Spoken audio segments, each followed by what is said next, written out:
Avant d'accorder le prêt à son client, la banque va d'abord vérifier sa solvabilité, c'est-à-dire sa capacité à rembourser le prêt.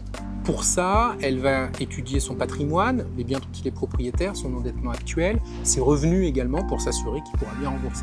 Même si elle est rassurée et qu'elle accorde le prêt, elle va quand même demander une garantie. Cette garantie, en fait, c'est un mécanisme qui va lui assurer le remboursement du prêt en cas de défaillance de son emprunteur. Il y a deux types de garanties. On va avoir la caution et l'hypothèque. La caution, en fait, c'est une sorte un peu de fonds de garantie ou d'assurance, c'est-à-dire que l'emprunteur verse une cotisation à cet organisme qui s'engage à rembourser le prêt si l'emprunteur fait défaut. L'emprunteur ne rembourse pas, le banquier demande le remboursement à la caution et ensuite la caution se retourne contre l'emprunteur. Et là, comme tout créancier, peut demander la saisie de son revenu, de son salaire, de son épargne, de son bien immobilier et de ses autres biens immobiliers. L'hypothèque, quant à elle, est en fait un droit que l'on va donner au banquier de vendre aux enchères l'appartement qu'on a acheté avec ce prêt si on ne rembourse plus ce prêt. Comment choisir laquelle des deux garanties est préférable?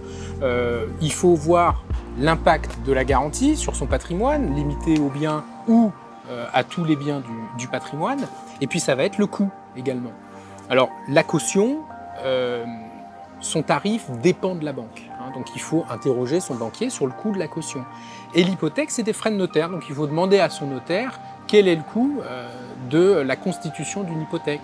Grosso modo, pour un prêt de 100 000 €, une hypothèque, ça coûte 1 000 €. Pour un prêt de 300 000 €, une hypothèque, ça coûte 1 800 €.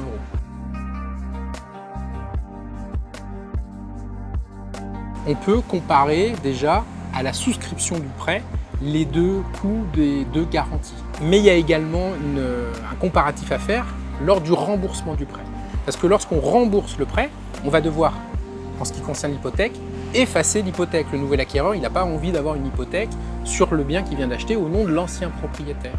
Donc effacer l'hypothèque, ça coûte 400-500 € au moment de la revente du bien. Pour ce qui est de la caution, à la revente du bien, par contre, il n'y a pas de frais.